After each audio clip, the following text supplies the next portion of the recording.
Tourisme pour terminer, à l'occasion du Festival international du tourisme saharien organisé à Ghardaya, le ministère du Tourisme relance le circuit de la route d'Ersour. Une trentaine de professionnels du tourisme et des journalistes étrangers spécialisés vont profiter d'un éductour. La plupart d'entre eux viennent pour la première fois en Algérie. Reportage Felab Nour. Les palmeraies sur le chemin de Sebseb dévoilent tout doucement la beauté des lieux. C'est dans cette localité à environ 60 km de Ghardaya que Jamel et Zohir, les aventuriers de la montgolfière, nous ont donné rendez-vous.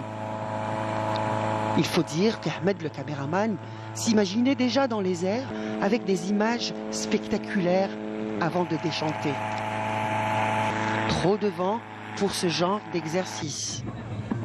En revanche, il suffit de regarder autour de soi pour prendre de la hauteur.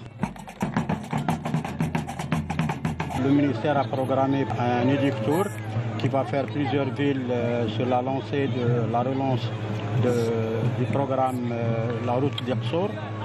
Donc au départ de Ghardaya, comme c'est une ville quand même qui fait 5 Ersour qui sont dans la pentapole d'Imzab. Et après il y a le Mni'a, il y a l'Ersour du Gourara, il y a aussi celui de la Sawra. Ils sont plus d'une trentaine au total. Venus du Canada, la Russie, la Suisse, la France, la Pologne et la Belgique. Plus qu'une véritable découverte pour eux, l'Algérie est une rencontre avec l'authenticité.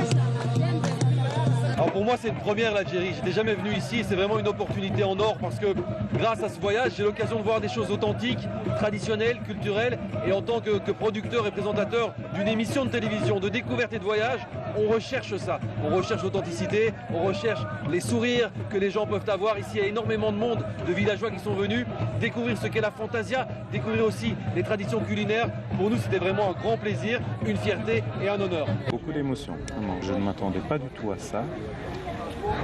À vivre ces moments forts, cette diversité au niveau de toute cette culture algérienne qu'on ne perçoit pas de Belgique. Chez nous, on dit back to the basic, c'est-à-dire vraiment revenir aux fondamentaux, de pouvoir découvrir une culture avec toutes ses facettes.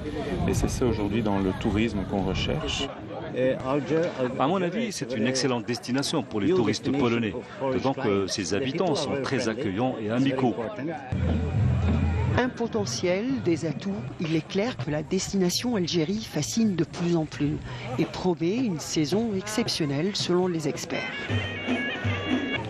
Les tours opérateurs aussi s'intéressent beaucoup à relancer l'Algérie dès le 2023.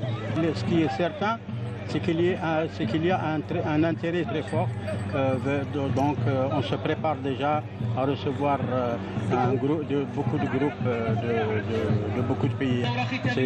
On va cibler une clientèle sélectionnée. Ça nous permet aussi de protéger notre environnement. Cette année, on a vraiment envoyé des groupes et des individuels et ils sont vraiment impressionnés par le pays, ils sont impressionnés par le peuple et voilà, j'ai déjà les demandes pour l'année prochaine de plusieurs personnes et des touristes individuels et des groupes. Donc j'en suis très contente. Je suis venu pour rencontrer plusieurs partenaires algériens car nous voulons coopérer avec les opérateurs locaux et les agences locales ainsi que les représentants des hôtels. Donc pour moi c'est une chance de découvrir cette destination paisible et unique. Pour moi c'est magnifique. J'adore cette région.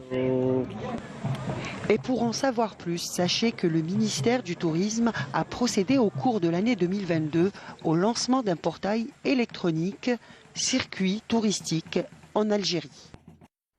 Ainsi s'achève cette édition. Merci de votre attention. Excellente suite de programme sur Canal Algérie.